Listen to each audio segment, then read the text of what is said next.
Welcome to our channel. Today we how to verify Google Workspace integrations with Asana. Easy tutorial step by step clearly. To verify Google Workspace integrations with Asana, start by logging into your Asana account. Navigate to the top right corner and click on your profile icon. From the drop-down menu, select My Profile Settings. In the Profile Settings, click on the Apps tab. Here, you will find the option for Google Workspace. Click on the Connect button near Google Workspace. A new window will open, prompting you to sign in to your Google account.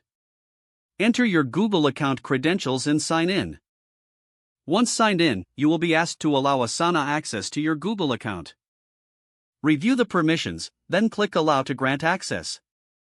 After granting access, you will be redirected back to Asana. You should see a confirmation message indicating that Google Workspace has been successfully connected. Next, you can verify the integration by checking linked projects in Asana. Go to your Asana workspace and select a project you want to verify. Within the project, look for the Add Task button. Once there, find the option to integrate a Google Drive file. Select the Google Drive option to see if it prompts you to link your account.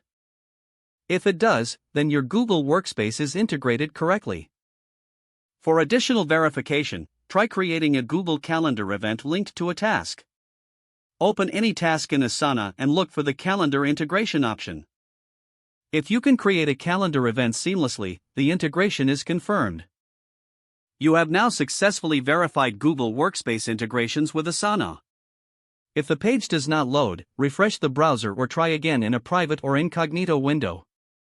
Make sure you are using the correct email address, then retype it carefully to avoid small typos.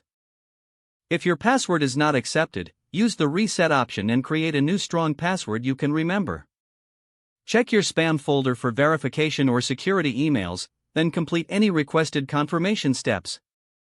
Enable two-factor authentication if available to improve account security and reduce unauthorized access risk. After signing in, review your profile details so your contact information and settings are accurate and current. If you see an error message, note it down and try again after restarting your device and internet connection. Don't forget to like this video and subscribe to our channel for more step-by-step tech guides.